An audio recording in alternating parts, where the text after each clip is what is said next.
elección del defensor del pueblo, un desenlace inesperado. El Zapotillo va. En Guadalajara gastan en arte, bueno, venden terrenos y una ciudad que se inunda. También vamos a platicar de Venezuela. Venezuela arde.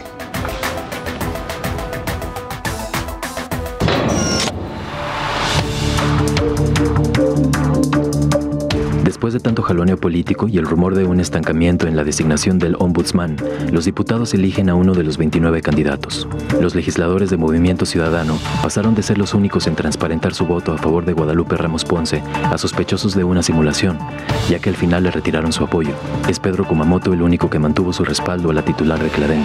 Al final, por mayoría decidieron que el nuevo presidente de la Comisión Estatal de Derechos Humanos sea Alfonso Hernández Barrón, quien fuera visitador en la era de Felipe Álvarez Cibrián. Hernández Barrón, que llegó con el respaldo de la comunidad Wirrárica y Kainahua de la región norte y sur de la entidad, promete una nueva era de derechos humanos, apartada de intereses políticos y de grupos. Y así es como iniciamos en Controversia. Saludo a mis compañeros. Sonia Serrano, buenas noches. ¿Qué tal? Muy buenas noches. Julio Ríos. Gracias, buenas noches. Saludos a todos. Jaime Barrera, muy buenas noches. José Ángel, buenas noches a todos. David Gómez Álvarez. Buenas noches. Y bueno, recordamos a ustedes la pregunta justo a propósito del nuevo titular de la Comisión Estatal de Derechos Humanos. Bueno, Canal 44 ha planteado ante esta elección de Alfonso Hernández Barrón como presidente de la Comisión Estatal de Derechos Humanos, ¿qué es lo que cree usted que sucederá? Y le plantea Canal 44 dos opciones, invitándole a que responda a la encuesta en Twitter.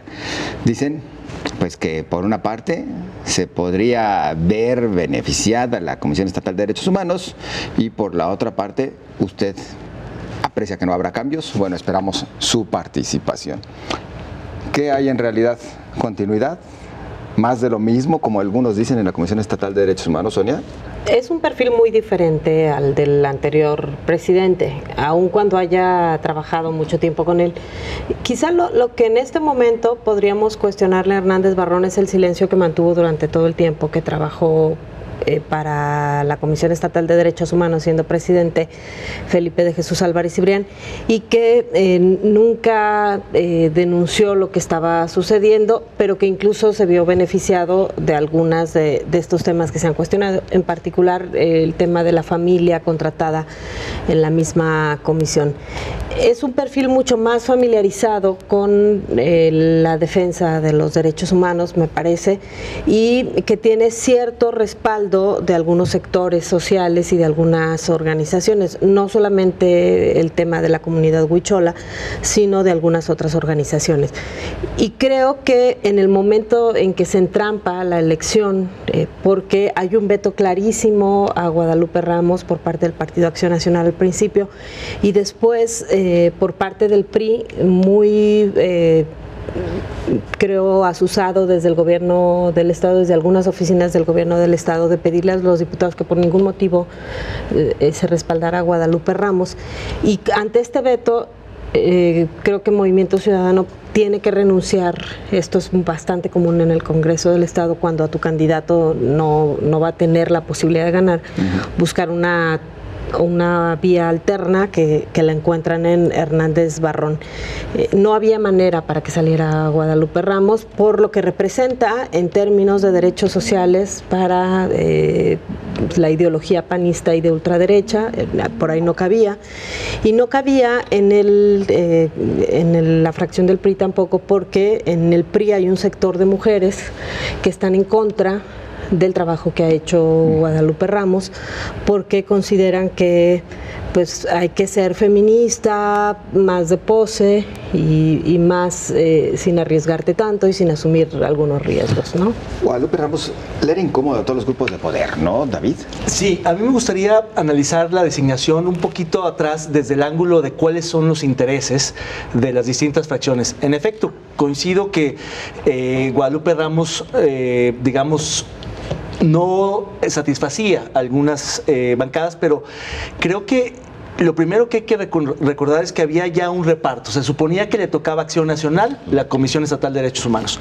Ese acuerdo se rompe desde que cambiaron las reglas del juego y entre todos dijeron, sí le toca al PAN, pero tiene que presentar un perfil que satisfaga a todos.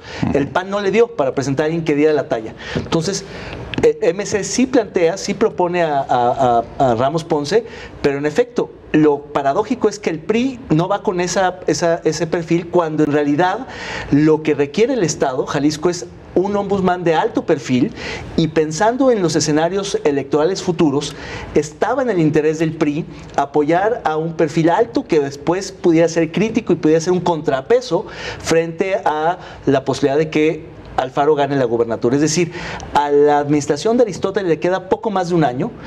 No había demasiado tiempo para desgastarse con ella y en cambio sí podrían haber nombrado a alguien que fuera realmente independiente frente al poder en el caso de Ramos Ponce. A mí me extraña que el PRI no haya visto esa posibilidad y claro, pues a MC cuando le vetan a Ramos Ponce le viene bien que también le quiten a alguien incómodo y finalmente la mejor opción de todos, la segunda mejor opción de todos termina siendo Hernández Barrón, que dicho sea de paso es un buen candidato, es un perfil interesante, tiene méritos propios, pero sin duda no era el perfil que más se requería en Jalisco en un momento de violaciones importantes a los derechos humanos. ¿Y no habría salido entonces hasta de Movimiento Ciudadano este cambio de rumbo?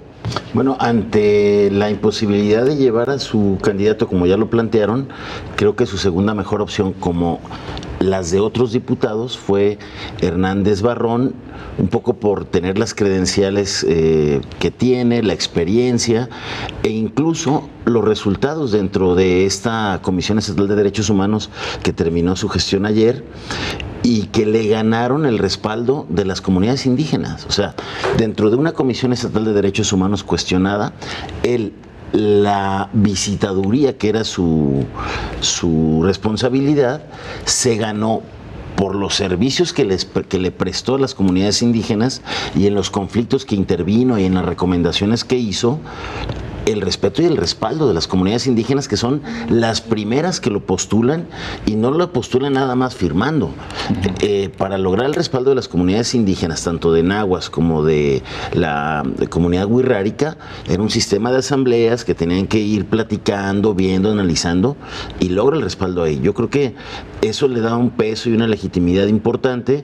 Le da también eso, por ejemplo, su papel en el diseño de la macrorecomendación ambiental del Río Santiago, que bueno, una cosa es el diseño, otra cosa es la supervisión de su cumplimiento, que es una cosa muy pendiente que se tiene que mejorar, y está toda esta labor frente a las comunidades indígenas. Entonces, yo siento que hay una pequeña evolución si quieren, pero sí los diputados abandonan este asunto del acuerdo, del compromiso a ciegas, que era haberle cumplido al PAN. Es decir, ese acuerdo se rompe por tratar de encontrar al mejor perfil, si no es el más independiente, si es alguien que tiene a todas luces la experiencia y la posibilidad por conocimiento de generar una expectativa positiva que obviamente tendrá que ir labrando día a día desde hoy que asume para ver y definir si le va a dar continuidad a el estilo de trabajo, a las prioridades que tuvo esta comisión, o trata de marcar otro rumbo y ir reduciendo todos los excesos que se criticaron a esta administración. Julio Ríos, ¿cómo se vieron las cosas desde las entrañas del Congreso? Yo creo que el perfil no es lo que está en discusión por los puntos que ya pusieron mis compañeros en la mesa. No cualquiera lo apoyan los pueblos indígenas, pero lo que sí vivimos desde, como dice, las entrañas del Congreso, y esa es una realidad, es que más allá del perfil, el problema es que la designación no se sacó de esta lógica de repartos partidistas, por más que se digan, y lo que vimos, pues si tuviéramos que ponerle nombre de corrido norteño, es una farsa y 3 traiciones, porque en este caso todo fue simulado. La designación se cocinó, de acuerdo a lo que comentan, desde el martes estuvieron en Casa Jalisco, también estuvo ahí Alfonso Hernández Barrón, y ellos, por lo menos las bancadas del PRI, de Movimiento Ciudadano, ya sabían que él iba a ser el designado, y a pesar de ello simularon una primera ronda en la cual pues supuestamente iban a votar por sus gallos. ¿Y esto para qué? Para que Movimiento Ciudadano quedara bien con lo que había prometido de que iban a apoyar al perfil que la sociedad estuviera proponiendo. Aunque en la primera ronda no apoyaron de lleno a Guadalupe Ramos. Todos los de MC fueron 14 votos, fueron los 13, los 12 de MC y el voto de Kumamoto, que fue el único otra vez que fue congruente, quizá porque no tiene nada que perder, pero fue el único congruente de principio a fin Kumamoto. Entonces, ya en la segunda ronda, que insisto, esta primera ronda fue simulada y acordada para quedar, para no romper esta promesa, ya después ya es cuando sacan sus verdaderos gallos, y el PAN fue el segundo traicionado. La primera traicionada fue Lupita Ramos por Movimiento Ciudadano, y después el PAN, al que le jugaron el dedo en la boca, según platican estos panistas, nunca les dijeron que les iban a hacer esa jugada. Lo que le habían acordado con ellos, de acuerdo a lo que platican en el PAN, es que iban a ir todos con Jocelyn. Entonces ellos se dicen en esta lógica del reparto partidista, pues se dicen dolidos, ¿no? Porque al final no apoyaron a este perfil, que bueno, el de Hernández Barrón, insistimos en que es un perfil que conoce, pero siempre fue la carta del PRI, fue asesor de diputados como Gogeta en la 57, 58, luego llega a la Comisión de Derechos Humanos por esta lógica de estos mismos repartos, como pieza en este caso del PRI, y finalmente dicen al PAN no hay por qué darle nada, y se quedan PRI y MC, acuerdan ellos ultimar el trato, lo cierran, y ellos son los que sacan adelante esto, así fue. Exacto. Pues tenemos ya que irnos a la pausa, rapidísimo, vamos a algo de lo que ustedes nos están compartiendo, tanto respondiendo a la encuesta como a la pregunta que se les plantea ante la elección de Alfonso Hernández Barrón como presidente de la Comisión Estatal de Derechos Humanos. ¿Qué es lo que crees que sucederá? ¿Se verá eficacia en la Comisión Estatal de Derechos Humanos o no se apreciarán cambios? Juraje Libre dice, ahí te va un norte, el panista Colunga Perry fue ratificado al frente de la dirección administrativa hoy. Bueno, ahí te va el norte, entonces ese mira, los panistas ya les están pagando. Ese es un dato importante. Son las compensaciones que les llaman. También entonces sería otra simulación. Sería otra simulación que no rompan con toda esta estructura que domina el PAN, porque fue todos los premios de consolación que se le dieron. Esa es una señal que no le abona. Ya que les quitaron la grande, les iban a dejar estas. Bueno, que a lo mejor les va mejor porque es la del dinero. ¿Cómo va la encuesta? ¿Qué es lo que les gusta? Nos dice el 45% se verá eficacia en la Comisión Estatal de Derechos Humanos, 55% considera que no se apreciarán cambios. Momento de la pausa, ya regresamos.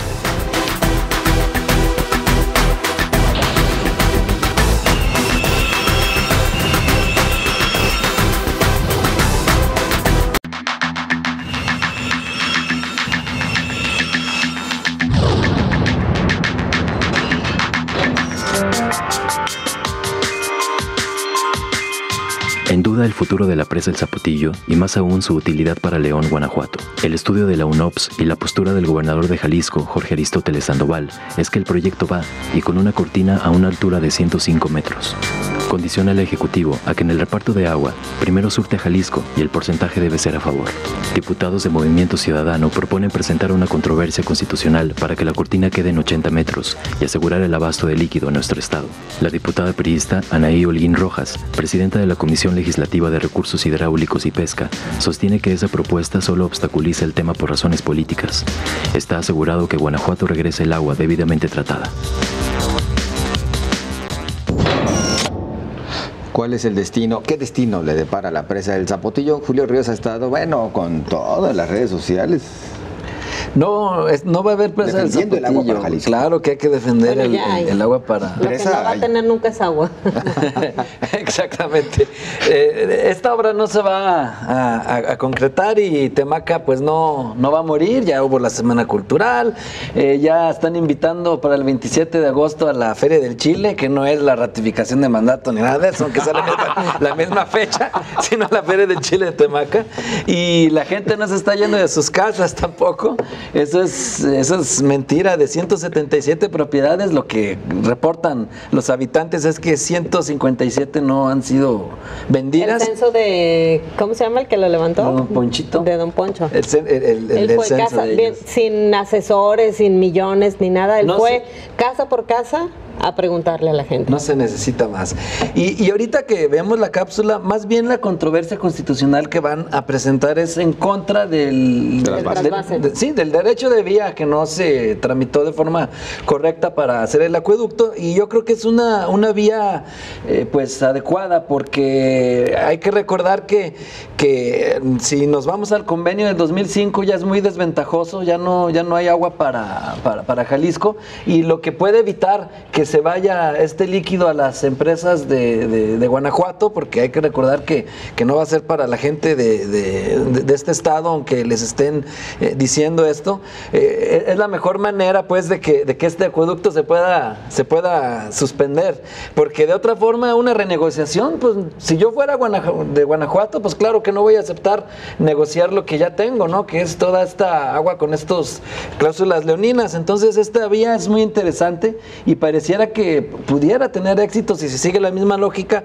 con la cual la Suprema Corte canceló los convenios de la cortina. A ver, algo me dice que el punto de vista de Jaime podría ser distinto.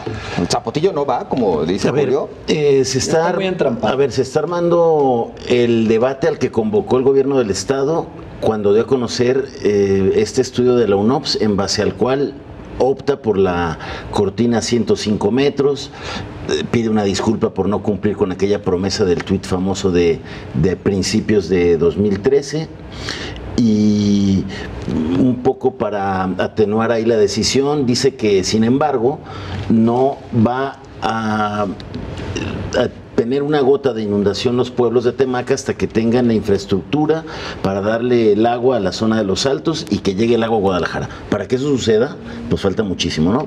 Pero ahí está como la postura oficial, que combate la postura de alguna manera que anuncia Enrique Alfaro hace unos días, a nombre del partido Movimiento Ciudadano, que advierte que en el Congreso no habrá el apoyo para que la presa crezca a 105 metros y, como ya dijeron, para meter una controversia y evitar el trasvase a León. Hoy le entraron esta semana los del Observatorio del Agua, que creo que tienen una posición mucho más severa en el tema, al decir: esta solución tenemos que resolverla no solamente viendo la gestión del agua con las presas, sino pensando en otras cosas que tengan que ver con el ahorro, el manejo del agua aquí en la zona metropolitana.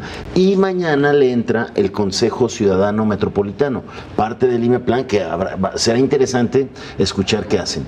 El tema de la presa no será, creo que sería...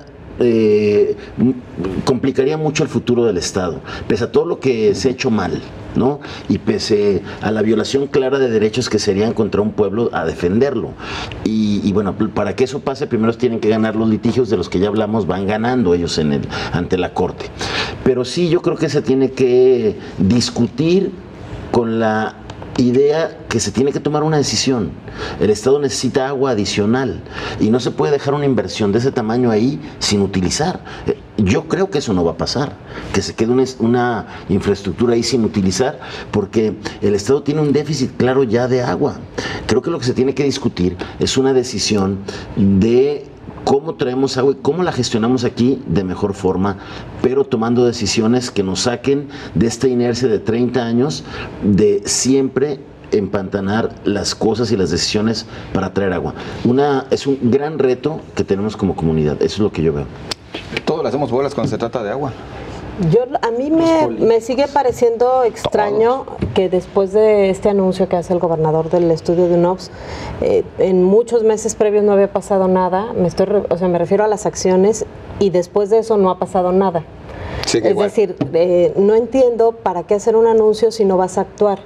Por ejemplo, el gobernador habló de este presunto nuevo convenio de distribución de agua. El gobernador no ha tenido ni un solo acercamiento con ningún diputado ni con nadie para decirle: oye, esto es el nuevo planteamiento que podría hacerse y necesitamos hacer equipo y necesitamos ir por esta vía. No hay ni una sola señal de cómo se podría tramitar este convenio y cómo se podría hacer para que este convenio sea aceptado por el gobierno de Guanajuato y por el gobierno de la República. Luego, tampoco ha habido por parte del gobierno del Estado un acercamiento con los alcaldes para el tema del trasvase. Hicieron esta sesión de derechos de vía en lo oscurito de parte de la Secretaría de Infraestructura y Obra Pública. Los cacharon por ahí y fue cuando empiezan a emprenderse algunas acciones legales, el amparo que gana, la suspensión que gana el ejido Agua de Obispo y también la suspensión que consiguen los ganaderos, es justamente por lo mal hecho que está este tema de la cesión de derechos de vía. Hay incluso una acción ayer, empiezan a haber un movimiento por un cuartel militar. Supongo que eso también es una manera de tratar de amedrentar o de presionar con la presencia de militares en terrenos del ejido Agua de Obispo, ahí en San Juan de los Lagos, porque SIOP va a invertir en la construcción de un cuartel militar, violando la suspensión además que tiene el ejido sobre la protección de su territorio.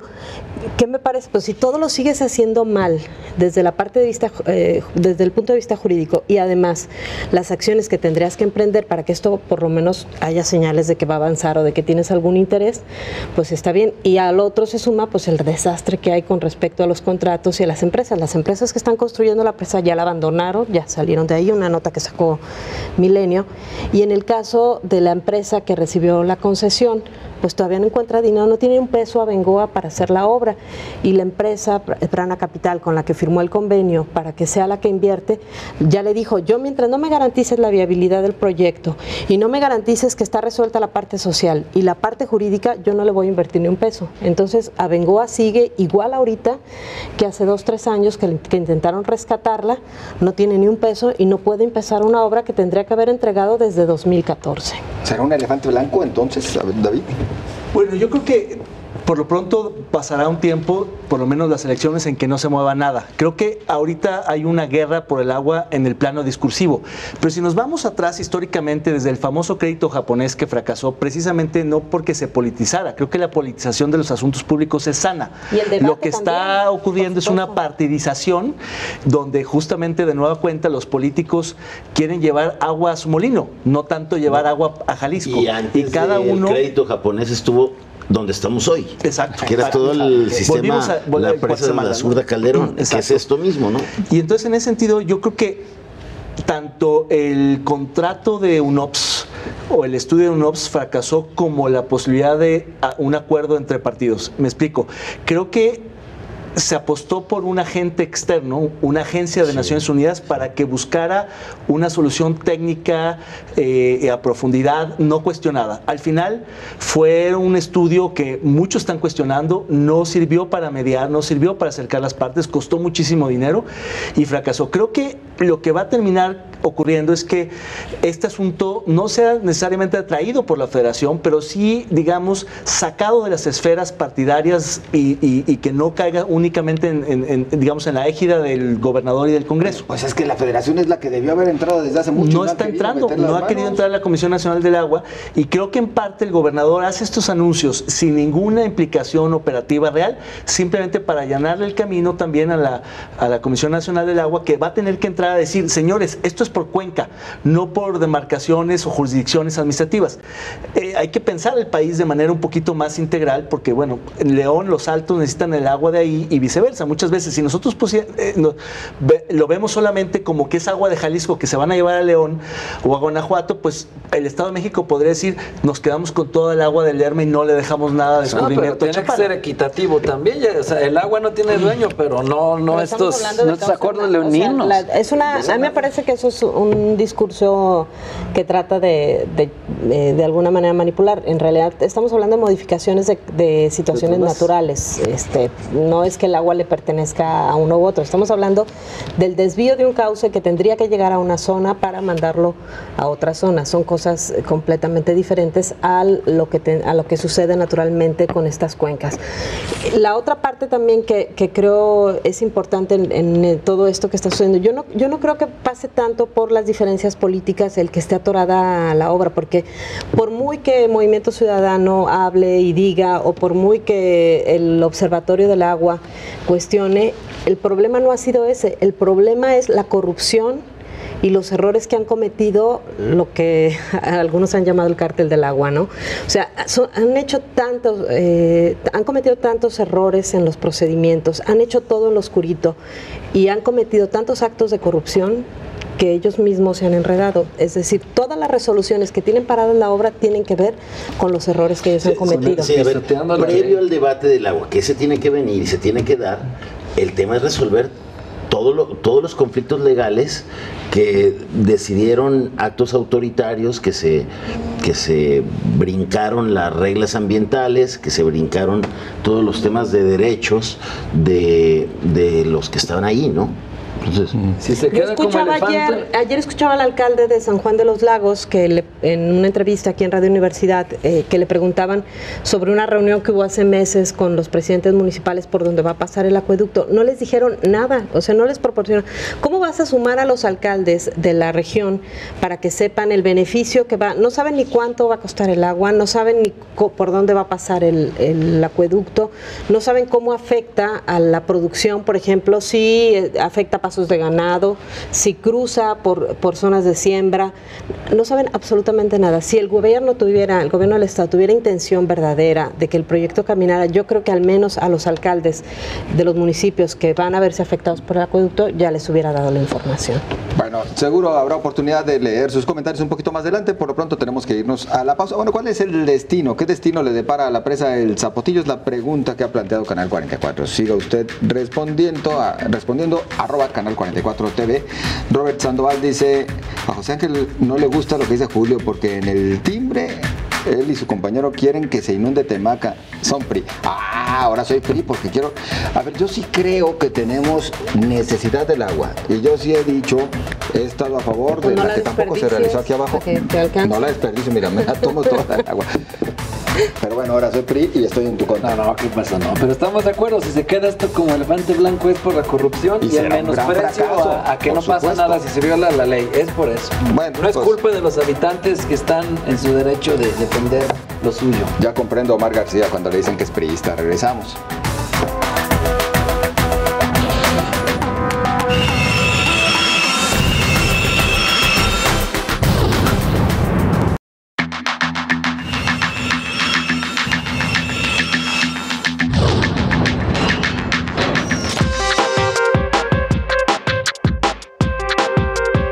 Anuncia el gobierno de Guadalajara que invertirá 42 millones de pesos en piezas de arte de gran calado.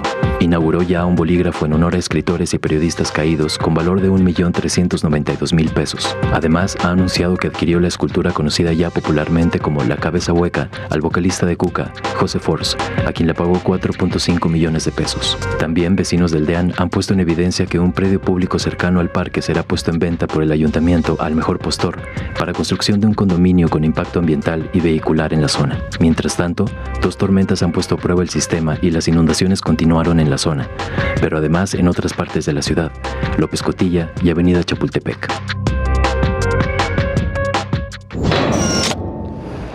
Pues es que ahora sí que el espacio va a ser, o más bien el tiempo es poco para abordar todos los temas, no poder embonarlos. La compra de arte, que entre tu arte es muy grande la diferencia, ¿no, David? Bueno, yo me centraría en el tema del arte urbana o de las intervenciones artísticas en la ciudad. Me parece a mí interesante que cualquier gobierno de ciudad haga ese tipo de intervenciones. Me parece que es lo que le da identidad o un poquito más de calidad de vida a las ciudades, pero creo que el tema está en cómo se manejan ese tipo de intervenciones. Cuando se trata de arte, siempre va a haber polémica, siempre será subjetiva, y creo que ahí hay que, digamos, pensar en distintas instancias o mecanismos para tratar de zanjar las críticas o las diferencias de opinión y de perspectiva que hay sobre una misma obra. A ti te puede gustar un determinado autor, a mí me puede gustar otro artista, y en este caso creo que tendríamos que pensar en un comité, por ejemplo, de curatorial, un comité de artistas muy reconocidos que ya no tengan intereses inmediatos, que no tengan conflicto de interés, quizá haya retirados muy reconocidos, que sean los que digan, a ver, queremos arte urbano, conceptual, plástico, etcétera. Y en mecenazgos, David. Y de mecenazgos también. Otro comité que sea el de, digamos, más urbanístico, que diga, a ver, se puede intervenir esta plaza, este otro atrio no, vamos a este camellón, pero hay que respetar este otro espacio público donde no vale la pena. Y otro más, otra instancia más que vea los temas de los dineros. ¿Cuánto cuesta una obra? ¿Cuánto hay que pagarle a los artistas? ¿Cómo se les paga y demás? Porque son 3 temas muy distintos. Si lográramos segmentar las decisiones tres aspectos de decisiones muy importantes en este tipo de comités y demás, creo que se zanjaría la crítica. Pero a mí me parece que es sano el debate, me parece que es buena la polémica. A mí en lo personal la maceta no me gusta nada, y mucho menos donde la quieren poner, pero la pluma me encanta y creo que fue un buen punto. Entonces ahí cada uno tiene su opinión. Bueno, a ver, ¿quién más quiere opinar acerca del arte así? A ver, un poco para relacionar ahí los temas que también pusiste, este asunto de los planes parciales y la venta de terrenos. Se vale, es decir, es una buena decisión tener un programa de arte urbano, de arte público, dignifica los espacios públicos, le da identidad a la ciudad sin duda, y eso está comprobado en la historia universal, ¿no? Ahí están los símbolos de cada ciudad.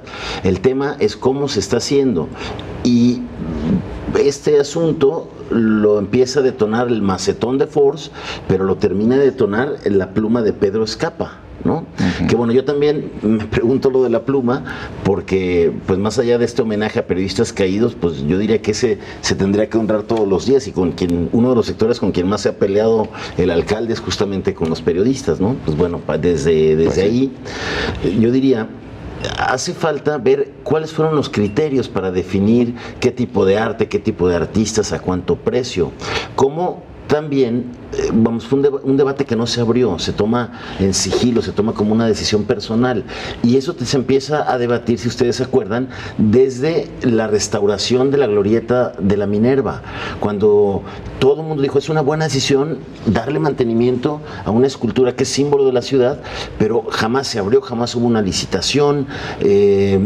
Primero se dijo que iba a costar una cifra, luego subió, y nadie sabe cuáles son los criterios para definir cuánto cuesta o no una escultura. Eso está generando muchísima discusión. No hay transparencia, como no hay transparencia tampoco en esta política y esta estrategia para densificar la ciudad. Es latente, y todo el mundo hemos dicho que la ciudad tiene que densificarse para evitar que se expanda más y que cueste más caro llevarle los servicios a los habitantes que se vayan a las orillas. Pero si esa es tu estrategia y estás en una renovación de planes parciales, abre ese debate, cuenta y vende tu estrategia, justifícala, y no la digas solo cuando se descubre a través de los medios. Ese es el tema. Cuando lo manejas en lo oscurito, o sea, hay muy poca transparencia en temas cruciales para la ciudad, que es lo que está generando sospecha y muchas críticas. Y creo que lo primero que tienen que hacer es aclarar con información hacia dónde vamos. El dinero en obras de arte siempre va a ser dinero bien invertido. A mí me gusta este programa de arte público. No podemos estar viéndole el precio a todo, porque también si estamos en esa lógica, pues ¿qué utilidad tiene regalar mochilas que luego los niños ni usan, porque pues no son de muy buena calidad, ni tampoco de diseños muy bonitos que digamos? Entonces, en este sentido, pues también el dinero que se está invirtiendo, pues es un piquito que no podría, por ejemplo, solucionar el asunto de las inundaciones, que es lo que luego muchos dicen en redes, por ejemplo, ¿no? En lugar de estar gastando en la obra de arte, mejor hay que arreglar lo de las inundaciones. Tampoco se va a poder, porque la inversión necesaria para esto sería de 20,000 millones de pesos o más, de acuerdo con los estudios, y también pues las condiciones geográficas de Guadalajara no ayudan, y sobre todo pues esto no lo va a solucionar un ayuntamiento, ni el que sigue, porque esto es producto de décadas de malas decisiones, pésimas decisiones en materia urbana. Pero lo que sí preocupa es esto, que no se esté aprendiendo la lección. Si ya vemos lo que sucede cuando obstruyes el paso de arroyos, o los tapas, o todas estas obras de mala planeación, y que se quiera hacer este asunto que sale en Milenio de hacer en zonas de inundaciones esto que se proyecta, ¿no? De las 5,400 viviendas más o menos en esta área de San Nicolás de las Higuerillas. Entonces eso es lo que sí preocupa más que si las obras de arte o todo lo demás, porque eso es no aprender la lección y es seguirse dando un balazo en el pie. Sonia. Yo también considero que el tema se divide en dos. Una parte es lo que se podría considerar como necesario para la ciudad. Una ciudad que se supone está tratando de humanizarse con el tema de la construcción de la línea de tren ligero y que le permitirá al ciudadano sentirlo, vivirlo un poco más, bajarse del carro, caminarla y tener estos espacios de interacción con el arte. El problema aquí es la forma en que se decide qué es lo que se va a hacer y algunas cuestiones que podrían resultar sospechosas. Creo que el caso más polémico, la pluma podrá gustarnos o no gustarnos, pero el caso más polémico ha sido el de la maceta. La maceta. Porque José Force participó en la campaña de Enrique Alfaro presuntamente de manera gratuita, es decir, participó en estos videos y en estas producciones que hicieron estas empresas a las que Enrique Alfaro además les asigna recursos de manera directa sin licitar y que pues cuando se preguntó cuánto costaba en campaña una producción como esta, se dice, no, pues nada, porque son sus cuates y no cobraron. Entonces, le están pasando ahora esa factura. Creo que esa es la parte que queda como más polémica sobre el arte. Por supuesto que el tema de los autores, pues es un asunto de apreciación y coincido con David. El generar los organismos que te permitan conocer qué es lo correcto y cómo transparentarlo, a lo mejor hubiera sido la mejor salida. Sí, y rápidamente, porque también habría que ver lo que se dijo cuando se rehabilitó la Minerva, que iba a haber una serie de acciones y un programa para rehabilitar todos los espacios artísticos que ya estaban en la ciudad. Y bueno, ya se supo que hubo una intervención en las pistolas del Parque González Gallo con un presupuesto de 4.3 millones, que se hizo una rehabilitación de la Estampida que costó 7.9 millones. Entonces cuando dices, oye, ¿y qué le hicieron a la escultura? No, es que también se rehabilitó la glorieta y las fuentes. A ver, ese es el asunto que hay que ver. ¿Qué se va a hacer con el arte que ya está en la ciudad y que también necesita una rehabilitación para mantenerlo vivo, para mantenerlo atractivo y que siga dignificando los espacios públicos? Creo que ahí lo que falta es información y apertura, claro, para dejar claro, ¿no?, cuáles son las estrategias, las políticas que están viendo en los temas. Nos dicen que hay mucha participación en las redes sociales a propósito de este tema, triple bloque que hemos tenido. Óscar de la Torre dice, por eso el 27 de agosto iremos a la urna a manifestar nuestro desacuerdo con un no rotundo a la ratificación. Personaje insensible y bravucón, dice Óscar de la Torre. Muchas gracias por participar. Gerardo Gómez Robles, lo que dice Gómez Álvarez en Canal 44, nunca sucedió. Comprar arte o cualquier bien sin licitar es violar la ley. No se discuta más, dice Gerardo Gómez. Muchas gracias. Cortés Barragán Mario, 20,000 pesos de chatarra vendida al Ayuntamiento de Guadalajara en 1,000,000 de pesos. Eso es arte, dice Mario. Pedro Nogueira Seibi, también podría ser noticia las cosas buenas que el gobierno de Guadalajara realiza, ¿no creen? Definitivo. Miguel Ángel Gómez Márquez, noticias tergiversadas o verdades a medias. La realidad es que Alfaro lo está haciendo bien. Muchas gracias por su participación. Noah, como dicen por ahí, nada nos tiene contentos, que si porque arreglan, que si porque no arreglan, estamos hundidos en la mediocridad. Gracias. La patrona mala nos dice, es un egocéntrico mentiroso, beligerante, que favorece a sus amigos, otro político más. Muchas gracias por su participación. Nos quedan bastantes mensajes pendientes, puede usted también consultarlos en las redes sociales. No creo que nos alcance el tiempo para salir a todos. Muchas gracias a ustedes que han estado muy activos esta noche. Regresamos.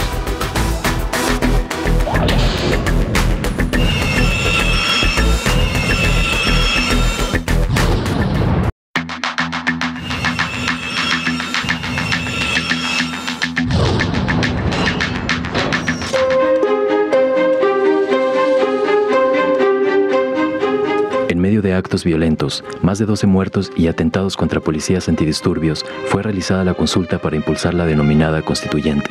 Nicolás Maduro aseguró que fue la mayor votación obtenida por el chavismo en toda su historia y asegura que el 41% del padrón acudió a votar. La oposición, por su parte, denuncia que fue ilegal, además de que son falsas las cifras y apenas llegó a un 12%. Advierten que la lucha continuará. La comunidad internacional está dividida y al menos 40 países de América, empezando por Estados Unidos, están en contra de la constituyente. Donald Trump anunció además nuevas sanciones contra funcionarios y el aseguramiento de sus cuentas bancarias. Maduro responde a Trump: no obedezco órdenes imperiales, mientras Estados Unidos lo acusa de dictador.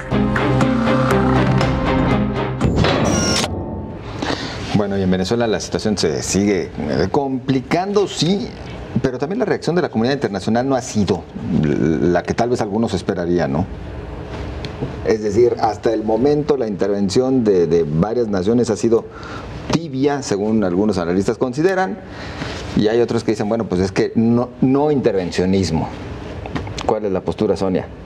Bueno, ahí a mí me sorprende un poquito cómo hay tantos expertos en el tema. Yo la verdad no soy experta en el tema. Lo que sí veo es ciertas condiciones que según el medio que las cubre se vuelven completamente parciales. Es un tema que se ha polarizado muchísimo, es decir, no hay opiniones que o no hemos visto trabajos que nos permitan ver no sé, en esencia qué es lo que está sucediendo en Venezuela. Ya lo hemos platicado otras veces, ¿no? El tema de cómo la oposición es financiada y apoyada por supuesto por la ultraderecha, lo que significaba Venezuela estratégicamente para el bloque de izquierda en América Latina, y por supuesto los caprichos y la manera de actuar autoritaria del presidente Nicolás Maduro. Todo esto pues lo metes, lo bates y sale el cóctel que hemos visto de violencia en los últimos tiempos, que igual si le revisamos con respecto a la violencia que vive América Latina en términos generales, por ahí en México no tendríamos nada de que asustarnos. ¿Manejo parcial de la información? No, a ver, si hay un manejo parcial, desde luego en Venezuela están divididos los medios, pero yo sí estoy en desacuerdo con Sonia de que México y Venezuela se parecen. Digo, yo creo que en Venezuela hay un claro conflicto de violación constitucional. Y hay más a lo mejor en la violencia, pero en el tema de crisis, en el tema de la crisis constitucional, ahí no se parece nada. En el tema de la violencia sí podemos platicarlo, pero en el tema de la crisis constitucional es clara y evidente el nacimiento de una dictadura ahí en Venezuela. Digo, la detención hoy de los dos principales opositores que estaban en prisión domiciliaria, que van por ellos y los sacan de su casa, nada más porque emitieron un video mostrando su oposición a la votación que crea esta Asamblea Nacional Constituyente, que es como si aquí por decreto hiciéramos otro congreso para acabar el que está que es mayoría opositora a tu gobierno. Yo creo que eso es a todas luces reprobable, y la comunidad internacional así lo demostró, incluido México, ¿no? David. Sí, yo creo que tampoco estoy de acuerdo con Sonia cuando dice que la oposición está financiada por la ultraderecha. Yo creo que la oposición venezolana es mucho más plural y está financiada por grupos de derecha, pero también por grupos progresistas y por grupos demócratas. Hay una oposición más bien asfixiada que tiende a agotarse porque está perseguida, está exiliada o encarcelada. Y la parte que a mí me preocupa mucho es que sí hay una suerte de cancelación del orden constitucional, de una cancelación del orden democrático, donde estamos viendo el nacimiento de una dictadura setentera y que se va a trincherar dentro de las fronteras, y eso va a generar, si no una guerra civil, por lo menos una crisis humanitaria muy grave, donde al final el factor que va a definir el futuro de Venezuela será el ejército, como en todas las democracias o en los golpes de Estado en América Latina, y el ejército está titubeante. Es decir, adentro están pensándosela si apoyan a Maduro y se la juegan en esta empresa dictatorial, o hay un cambio de régimen, alguna rebelión, alguna insubordinación, que es complicado porque el chavismo y Maduro han estado cambiando y rotando a los mandos militares de manera que más o menos tienen el control de las lealtades. Pero lo que está pasando es gravísimo, y a mí sí me parece que la comunidad internacional pues poco a poco se ha ido decantando hacia sanciones, hacia desconocimiento del régimen de Maduro, pero no con la suficiente contundencia y mucho menos con las acciones que hay que que hacer.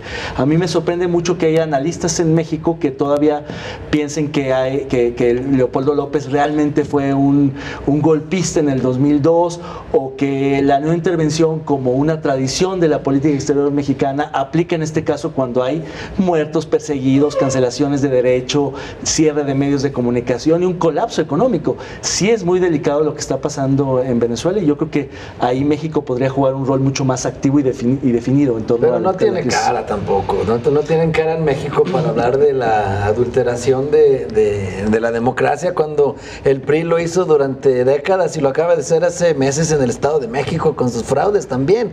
Y pues hablas del chavismo también, y pues yo digo, ¿cuál chavismo? Eso ya no existe. Hasta Chávez sabía de límites.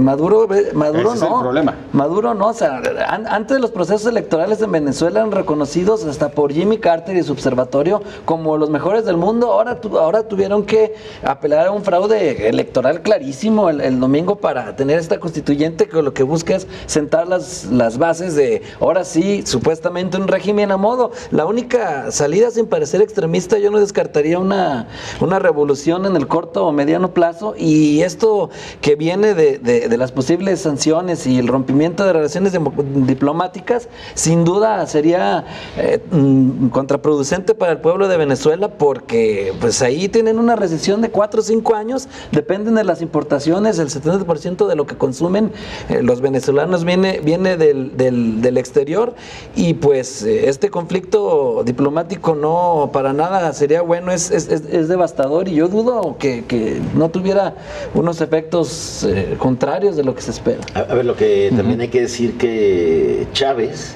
le deja a Nicolás Maduro esta salida.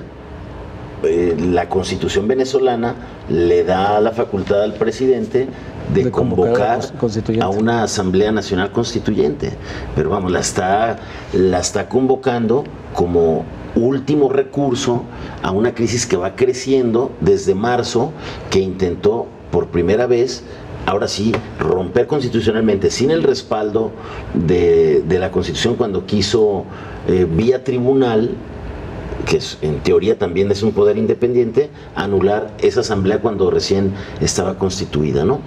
Creo que el conflicto está creciendo ahí, incluso dentro, además de en el ejército, una aliada de Nicolás Maduro, que era la fiscal, fue la que más lo criticó después de la asamblea ayer, ¿no? Diciendo que lo que estaba haciendo Nicolás Maduro era de lesa humanidad, y que eso que había que denunciarlo. Y sí, porque si vemos que en unas urnas se mueren 14, y si le sumas de marzo acá ya van más de 200 muertos, y que el que protesta le tiran de balazos, pues digo, eso lo tiene que detener alguien, ¿no? A ver, ¿es Maduro o es la debacle económica la que lleva a estos niveles el conflicto? Yo creo que son las dos cosas. Maduro, que es torpe y autoritario y profundamente antidemocrático, y es una crisis que viene de mucho tiempo atrás por la caída de los precios del petróleo, por la desindustrialización del país y por muchos otros factores. Pero yo creo que cuando me refiero a que la comunidad internacional, no solamente los gobiernos nacionales y las cancillerías, que podrían ser más claras, incluida la de México, que pues en efecto no tiene cara para exigir, pero hay otros actores que tampoco se han definido con claridad. Me refiero a la izquierda mexicana, a otras izquierdas latinoamericanas y a muchos agentes internacionales que todavía no saben bien a bien si van a romper o no. Ayer, cuando apresaron a estos líderes de la oposición, ya salió el alto comisionado de derechos humanos a decir: exigimos la liberación inmediata porque son presos políticos ya considerados así por las Naciones Unidas, pero creo que falta que otros actores se pronuncien. El problema de que Trump haya sido tan contundente es que muchos sienten que hacer lo mismo sería como ponerse al lado de Trump, cuando en realidad es más bien ponerse del lado de la democracia venezolana, del orden constitucional venezolano, y no necesariamente de Trump, que sí ha ido lejos en el tema de ir a la sanción personal del presidente Maduro, cuando en realidad hay otras formas de presionar al régimen. Pero yo sí creo que en el caso de México hay muchos actores que no han sido lo suficientemente claros como para decir: estamos en absoluto desacuerdo de eso, y por eso muchos intelectuales aquí han llamado a los actores mexicanos a decirles: defínanse. Y aquí lo que preocupa es que entre más rechazo haya de la comunidad internacional, esto no va a garantizar que termine la crisis política y social del país, y tampoco va a causar que Maduro se sienta como contra las cuerdas en la esquina del ring. Al contrario, va a seguir empecinado, y sin ser extremista, o Claro, más bien digo, ¿cuál sería entonces la salida? ¿Una intervención extranjera o buscar derrocarlo? O sea, No lo va a aceptar la comunidad por internacional. supuesto que no. pero Una rebelión va a suceder ese golpe de Estado o esa revolución. Suena extremista, pero no hay otra. Va a ocurrir. Eso es lo que, no porque lo deseemos, sino que eso es lo que se está gestando, sin duda. Desafortunadamente se ve que eso no tiene solución sin mayor derramamiento de sangre, mayor conflicto, sea de dentro, sea de fuera. Digo, sería mucho más agresivo para el país venezolano una intervención, eso sería lo menos deseable. Pero aún la solución interna, con las divisiones incluso en las Fuerzas Armadas de Venezuela, va a ser de un alto costo, ¿no? Claro. Cuando haya sanciones económicas, cuando hay una asfixia al régimen y se debilite Maduro y la crisis humanitaria sea escandalosa, es cuando puede haber condiciones para una intermediación de algún agente. Pero ya la hay. Ya fracasó. Ya fracasó, en efecto. Ya lo hicieron. El tema de la escasez de alimentos, de medicamentos. Pero puede agudizarse más. Si se agudiza más, puede ocurrir. Bien. Bueno, a ver, vamos a rapidísimo algunos de los comentarios. Vamos a comentarios de ustedes no escuché. en las redes sociales. Gracias por participar ante la elección de Alfonso Hernández Barrón como presidente de la Comisión de Derechos Humanos. ¿Qué es lo que crees que sucederá? Vamos a ver hacia dónde apunta la opinión de ustedes. Jenny Lisset dice: todos no tenían el perfil en derechos humanos, así que no hay mucho que lamentar. Muchas gracias, Jenny. No le gustaba a nadie. No le gustaban, no le llenaban. Rosa Andrade: la nueva administración de la Comisión Estatal de Derechos Humanos será más de lo mismo, con gente que tiene compromisos con los partidos y que actúan de acuerdo a compromisos personales o partidistas, como César Orozco, compadre de Hugo Contreras, que desde siempre ha negociado la intervención de la Comisión Estatal de Derechos Humanos en toda la zona metropolitana de Guadalajara. Alfonso Hernández Barrón: más de lo mismo, dice Rosa Andrade. ¿Cuál es el destino que le depara a la presa del Zapotillo? Otra de las preguntas de hoy en Canal 44, Felipe García: buenas noches, yo simpatizo con los pueblos que se quieren inundar, pero lo más importante es dejar en manos de personas codiciosas y sin escrúpulos un recurso tan importante y vital como es el agua. Supongo que quiso decir lo más lamentable. Calles inundadas, venta de predios públicos y compras de obra de arte en altos precios. ¿Es adecuado el actuar de Enrique Alfaro? Preguntó con el 44 en las redes sociales. José David dice: ni adecuado ni indicado. ¿Cómo es posible que diga que los ciudadanos son golpeteo político? Muchas gracias, José David. Ron Montañez: comparado con la pésima administración de Ramiro Hernández, cualquier cosa debe ser mejor. Gracias. José Andrés Espinosa: desde luego que no, los políticos solo ven lo negativo de los de enfrente, no son autocríticos. Más de su participación, Salvatore Arana: no soy fan de Enrique Alfaro, sin embargo, ha sido el menos peorcito de las últimas administraciones municipales. Muchas gracias, Salvador. Vamos a más. Héctor Peligro Salgado: ¿para qué hacer un monumento al periodismo habiendo tantos botes de basura en las calles? Ay, caray, oye, muchas gracias. Bueno, a propósito de lo que dijo, ¿no? De los medios basura. Sí, claro. ¿Sí fue Milenio? No, ¿verdad? No, Milenio no. Jaime no ha explicado por qué lo excluyó. Ya no entramos. No ha explicado. Nos vamos. Gracias. Buenas noches. Muy amables.